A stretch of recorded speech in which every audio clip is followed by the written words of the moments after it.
The so called Kirik Keerthi ಅಯೋಗ್ಯ ಬೋಳಿ ನನ್ನ ಮಗ. ಅವ್ನು ನಿಜವಾಗ್ಲೂ ಅವ್ನು ತಂದೆ ಆಗೋಕ್ಕೂ ಲಾಯಕ್ಕಿಲ್ಲ, ಹೆಂಡತಿಗೆ ಗಂಡ ಆಗೋಕ್ಕೂ ಲಾಯಕ್ಕಿಲ್ಲ, ತಂದೆ ತಾಯಿಗೆ ಮಗ ಆಗೋಕ್ಕೂ ಲಾಯಕ್ಕಿಲ್ದಿರೋಂತ ಬೇವರ್ಸಿನ ಸೌಜನ್ಯನ ಮೇಲೆ ಅತ್ಯಾಚಾರ ಆಗಿದೆ. ಆದ್ರೆ ಇಂಟರ್ ಕೋರ್ಸ್ ಆಗಿಲ್ಲ, ಫಿಂಗರಿಂಗ್ ಆಗಿದ್ದೆ. ಪವಿತ್ರವಾಗಿ ಸತ್ತಿದ್ದಾಳೆ ಸೌಜನ್ಯ ಅಂತ ಹೇಳಿದ್ದಂತ ಗಾಂಡು ಬೋಳಿ ಮಗ ಇವನು. ನಿನ್ ಹೆಂಡತಿಗೂ ಸಹ ನೀನ್ ಇಂಟರ್ ಕೋರ್ಸ್ ಮಾಡ್ದಿರ ಫಿಂಗರಿಂಗೇ ಮಾಡ್ಕೊಂಡು ಜನ್ಮ ಕೊಟ್ಟ ಬೋಳಿ ಮಗನೇ ನೀನು. ಪವಿತ್ರವಾಗಿ ಸತ್ತಿದ್ದಾಳೆ ಸೌಜನ್ಯ ಅಂತ ಹೇಳುವಂತ ನಿಜವಾಗ್ಲೂ ಗಂಡು ಸೂಳೆ ಮಕ್ಕಳು ನೀವೆಲ್ಲಾರು. ನೀವೊಂದು ತಂಡ ಯಾರಿದ್ದೀರಾ, ಗಂಡು ಸೂಳೆ ಮಕ್ಕಳು ನೀವೆಲ್ಲಾರು. ನಿನ್ನ ತಾಯಿ ಕುತ್ಕೊಂಡು ಹೇಳ್ತಾಳಲ್ಲ, ನನ್ನ ಮಗನ್ಗೆ ಏನೂ ಗೊತ್ತಿಲ್ಲ, ನಾನು ಏನ್ ಕಷ್ಟ ಪಟ್ಟಿದ್ದೀನಿ ಅಂತ ಅವ್ನ್ಗೆ ಏನೇನೂ ಗೊತ್ತಿಲ್ಲ, ನನ್ನ ಹತ್ರ ಬಂದ್ ಮಾತಾಡಿ ಅಂತ ಹೇಳಿ ಫಸ್ಟ್ ತಾಯಿ ಆದವಳು ನಿನ್ನ ಮಗನಿಗೆ ನಿನ್ನ ಬಗ್ಗೆ ತಿಳಿಸು. ನಿಮ್ಮ ವೈಯಕ್ತಿಕ ವಿಚಾರ ಎತ್ತದೋಗ ನಿಮಗೆ ಚುಚ್ಚುತ್ತಾ ಇದೆಯಾ? ಸೌಜನ್ಯ ಕುಟುಂಬದ ಬಗ್ಗೆ ಕುತ್ಕೊಂಡು ಲೋಫರ್ ನನ್ನ ಮಗ ಕಿರಿಕಿರ್ತಿ ನಾಲಿಗೆ ಅರ್ದು ಬಿಟ್ಟು ಮಾತಾಡ್ತಾ ಇದಾನಲ್ಲ. ನಿನ್ ಹೆಂಡತಿ ಮೋಸ್ಟ್ಲಿ ನೀನ್ ಇಂತ ಬೇವರ್ಸಿ ಅಂತಾನೆ ಬಿಟ್ಟೋಗಿರ್ಬೇಕು. ಅಂಡ್ ನಿನ್ನ ತಂದೆ ಇದಾನಲ್ಲ, ನಿನ್ನ ತಂದೆ ಕರೆಕ್ಟ್ ಆಗಿದ್ದಿದ್ರೆ ನಿನ್ನ ತಾಯಿ ಯಾಕೆ ಇವತ್ತು ಕುತ್ಕೊಂಡು ನನ್ನ ಹತ್ರ ಬಂದ್ ಮಾತಾಡಿ ನಾನು ಏನ್ ಕಷ್ಟ ಪಟ್ಟಿದೀನಿ ಅಂತೇಳಿ ವೈಯಕ್ತಿಕವಾಗಿ ಟಾರ್ಗೆಟ್ ಮಾಡಬೇಡಿ, ವೈಯಕ್ತಿಕವಾಗಿ ತೇಜೋವಧಿ ಮಾಡಬೇಡಿ ಅಂತ ಹೇಳುವಂತ ಕಿರಿಕಿರ್ತಿ ತಾಯಿ ನಿಮ್ಮ ಮಗ ಸೌಜನ್ಯ ಕುಟುಂಬನ ಟಾರ್ಗೆಟ್ ಮಾಡಿ ಏಳ್ಸ್ತಾ ಇರೋದು, ಅವಮಾನಿಸ್ತಾ ಇರೋದು, ಅವ್ರಿಗೆ ನೋವು ಮೇಲೆ ನೋವು ಕೊಡ್ತಾ ಇರೋದು ದಿದಿ ಬೋಳಿ ಮಗ. ನಿನ್ನ ಮಗ ಸೌಜನ್ಯ ಕುಟುಂಬನ ಬೈತಾ ಇರೋದು. ಇಂಟರ್ ಕೋರ್ಸ್ ಮಾಡಿಲ್ಲಂತೆ, ಪವಿತ್ರವಾಗಿ ಸತ್ಲಂತೆ. ದರಿದ್ರ ಸೂಳೆ ಮಗನೇ, ಪವಿತ್ರವಾಗಿ ಸತ್ತಿದ್ರೆ ಯಾಕೋ ಇವತ್ತು ಸೌಜನ್ಯ ನ್ಯಾಯಕ್ಕೋಸ್ಕರ ಒದ್ಲಾಡ್ತಾ ಇದ್ಲು, ಇಷ್ಟು ಕಾಡ್ತಾ ಇದ್ಲು.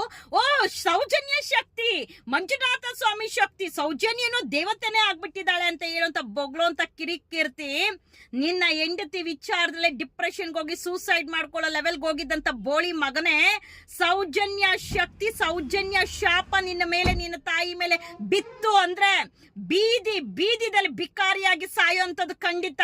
ಸೌಜನ್ಯನ ಬಗ್ಗೆ, ಸೌಜನ್ಯ ಕುಟುಂಬದ ಬಗ್ಗೆ ಎಲ್ಲೆಲ್ಲ ಮಾತಾಡೋದಲ್ಲ. ನೀನೇ ಸರಿಲ್ಲ. ನಿನ್ನ ತಂದೆನೆ ಸಿಕ್ಕ ಹೆಣ್ಣು ಮಕ್ಕಳಿಗೆ ಪ್ಯಾಂಟ್ ಬಿಚ್ಚಿ ಮಕ್ಕಳನ್ನ ಉಟ್ಸಿ ಹೋಗಿರೋನು. ಇನ್ನ ನಿನ್ನ ತಾಯಿದೇ ಒಂದು ಜೀವನ ಚರಿತ್ರೆ ನಿನಗೆ ಏದಿ ಮೇಯಿ ಬೇರೆಯವ್ರ ಬಗ್ಗೆ ಮಾತಾಡಿ ತೇಜೋದೆ ಮಾಡ್ಕೊಂಡಾದ್ರು ದುಡ್ಡು ಮಾಡ್ಕೊಂಬ ಅಂತ ಹೇಳಿ ಬಿಟ್ಟಿರೋದು. ಇನ್ನ ನಿನ್ನ ಅವತಾರ ನೋಡಿ ಎಂತಿ ಬಿಟ್ಟು ಹೋಗಿದ್ದಾಳೆ. ಇನ್ನು ನಿನ್ನ ಮಗ ನನಗ್ ಗೊತ್ತಿಲ್ಲ ಮುಂದೆ ಯಾವ ತರ ಕಲಿಸ್ತೀಯ ಅಂತ. ಸೌಜನ್ಯ ವಿಚಾರಕ್ಕೆ, ಸೌಜನ್ಯ ಕುಟುಂಬದ ವಿಚಾರಕ್ಕೆ ಬಂದೆ ಅನ್ಕೋ ಕಿರಿಕೀರ್ತಿ. ನೀನು ಯಾವ ಹೆಣ್ಣು ಮಕ್ಕಳ ಕೈಲೂ ತಿಂದಿರಬಾರ್ದು. ನೀನು ಜೀವನದಲ್ಲಿ ನೀನ್ ಎಂತಿ ಕೊಟ್ಟಿದ್ ಒಂದೇ ಒಂದು ಪೆಟ್ಟಿಗೆ ಡಿಪ್ರೆಷನ್ಗೆ ಹೋಗಿದ್ದಂತ ಬೋಳಿ ಮಗ ಹೆಣ್ಣು ಮಕ್ಕಳು ಸೇರಿ ನಿನಗೆ ಕೊಟ್ರು ಅಂತ ಅಂದ್ರೆ ಸುವರ್ಣನ ಮಗನೇ, ಬೋಳಿ ನನ್ನ ಮಗನೇ, ಅಲ್ಕತ್ ಬೇವರ್ಸಿ ನನ್ನ ಮಗನೇ. ಸೌಜನ್ಯ ಕುಟುಂಬದ ಬಗ್ಗೆ, ಸೌಜನ್ಯ ಬಗ್ಗೆ ಮಾತಾಡುವಂತ ಯೋಗ್ಯತೆ ಇದೆಯೇನೋ? ಸೌಜನ್ಯ ಕುಟುಂಬ ತಾಯಿ ಬಗ್ಗೆ ಮಾತಾಡುವಂತ ಯೋಗ್ಯತೆ ಇದೆಯೇನೋ? ನಿನ್ನ ತಾಯಿ ಪತಿವ್ರತೆ ಇದ್ರೆ ಮಾತ್ರ ಸೌಜನ್ಯ ತಾಯಿ ಬಗ್ಗೆ ಮಾತಾಡು. ನಿನ್ನ ಅಕ್ಕ ತಂಗಿರ ಪತಿವ್ರತೆ ಇದ್ರೆ ಮಾತ್ರ ನೀನು ಸೌಜನ್ಯ ಅವ್ರ ಕುಟುಂಬದ ಬಗ್ಗೆ ಮಾತಾಡು. ನಿನ್ನ ಮನೆ ಹೆಣ್ಣು ಮಕ್ಕಳ ಮೇಲೆ ಅತ್ಯಾಚಾರ ಆಗಿದ್ರೇನು ಅಯ್ಯೋ ಇಂಟರ್ ಕೋರ್ಸೇ ಆಗಿಲ್ಲ, ಫಿಂಗರಿಂಗ್ ಮಾಡಿದ್ದಾನೆ ಅಷ್ಟೇ, ಅದು ಅತ್ಯಾಚಾರ ಅಲ್ಲ, ಸೆಟಲ್ಮೆಂಟ್ ಮಾಡ್ಕೊಳ್ಳೋಣ ಬಿಟ್ಬಿಡೋಣ ಅಂತ ಹೇಳುವಂತ ಅಲ್ಕತ್ ಬೇವರ್ಸಿ ಗಾಂಡು ನನ್ನ ಮಗ ಕಿರಿಕಿರ್ತಿ. ನಾಳೆಗೆ ಅರ್ಧ ಬಿದ್ದು ಮಾತಾಡ್ತೀನಿ. ನೀನೊಬ್ಳು ತಾಯಿ ಆದವನು ಮಗನಿಗೆ ದುಡಿಮೆ ಮಾಡು, ಮೈ ಬಗ್ಸಿ ದುಡಿ, ಒಂದು ಹೆಣ್ಣಿನ ತೇಜೋವದೆ, ಅವ್ರ ಕಷ್ಟ ಏನಿರುತ್ತೋ ಸೌಜನ್ಯ ಕುಟುಂಬದ ಕಷ್ಟ ಅರ್ಥ ಮಾಡ್ಕೊಳ್ದಿರ ಇರುವಂತ ಈ ಥರ್ಡ್ ಕ್ಲಾಸ್ ಕಿರಿಕೀರ್ತಿ ಅವ್ರ ತಾಯಿ, ಅವ್ರ ಫ್ಯಾಮಿಲಿ ಕಷ್ಟ ರಾಜ್ಯದ ಜನತೆ ಅರ್ಥ ಮಾಡ್ಕೊಬೇಕಾ? ಇಡೀ ದೇಶ ನೋಡ್ತಾ ಇದೆ ನೀವೆಂತ ಕಾಮುಕರ ಪರ ನಿಂತಿದ್ದೀರಾ. ಅತ್ಯಾಚಾರಿಗಳ ಉಚ್ಚೆ ಕಕ್ಕ ತಿನ್ಕೊಂಡು ಅವ್ರು ಹಾಕುವಂತ ಭಿಕ್ಷೆ ತಿನ್ಕೊಂಡು ಬಿದ್ದಿರುವಂತ ಬೇವರ್ಸಿ ನಾಯಿ ಕಿರಿಕೀರ್ತಿ. ನಾಲಿಗೆ ಹರಿದು ಎಷ್ಟು ಬಿಡ್ತೀಯ ನೀನ್? ಎಂತ ಬೇವರ್ಸಿ ಅತ್ಯಾಚಾರಿ, ನೀನು ಮಾತ್ರ ಸಾಚ, ನೀನ್ ಹೇಳೋದೆಲ್ಲ ಸತ್ಯ.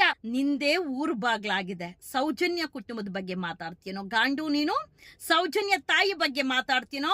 ಇದೇನೋ ಬೋಳಿ ಮಗನೇ ನೀನು. ನಿನಗ್ ಬರ್ಬಾರ್ದು ಸಾವು ಬಂದು ಸಾಯ್ತ್ಯ, ಬರ್ಬಾರ್ದು ರೋಗ ಬಂದ್ ಸಾಡ್ತೀಯ, ಕೂತಿರೋ ಜಾಗದಲ್ಲೇ ಕುಷ್ಠ ರೋಗ ಬಂದ್ ಸಾಯ್ತ್ಯ, ನೀನು ಕೂತಿರೋ ಜಾಗದಲ್ಲೇ ಲಕ್ವಾಯ್ ಹೊಡೆದು ಸಾಯ್ತ್ಯ, ನಿನಗ್ ಬರ್ಬಾರ್ದು ದೊಡ್ಡ ರೋಗ ಬಂದು ಹೋಗೋ ದರಿದಲ್ಲಿ ಆಕ್ಸಿಡೆಂಟ್ ಆಗಿ ಸಾಯ್ತ್ಯ, ಲಕ್ವಾ ಬಂದ್ ಸಾಯ್ತ್ಯ, ಕೂತಿರೋ ಟಾಯ್ಲೆಟ್ ಹೋದಾಗ ಅಲ್ಲೇ ಲಕ್ವಾ ಬಂದು ಬಿದ್ದು ಸಾಯ್ತ್ಯ. ಬೇವರ್ಸಿ ಲೋಫರ್ ನನ್ನ ಮಗನೇ. ಸೌಜನ್ಯ ಕುಟುಂಬದ ಬಗ್ಗೆ ಮಾತಾಡ್ತೀಯನೋ ಲೋಫರ್ ಅಯೋಗ್ಯ. ನಿನ್ನ ಜನ್ಮ ಕೊಟ್ಟಿರೋ ನಿನ್ನ ತಾಯಿ ಕೂತ್ಕೊಂಡು ನನ್ನ ಮಗನ್ ಏನೋ ಅನ್ಬೇಡಿ, ನನ್ನ ಮಗನ್ಗೆ ಏನೋ ಗೊತ್ತಿಲ್ಲ ಅಂತ ಫಸ್ಟ್ ನಿನ್ನ ಮಗನಿಗೆ ನಿನ್ನ ಕುಟುಂಬದ, ನಿನ್ನ ಜೀವನದ ಚರಿತ್ರೆ, ಸಂಸಾರದ ಪಾಠ ಕಲ್ಸು. ಆಮೇಲೆ ಬೇರೆಯವ್ರ ಬಗ್ಗೆ ಮಾತಾಡ್ಲಿ ಬೋಳಿನ ಅವನು.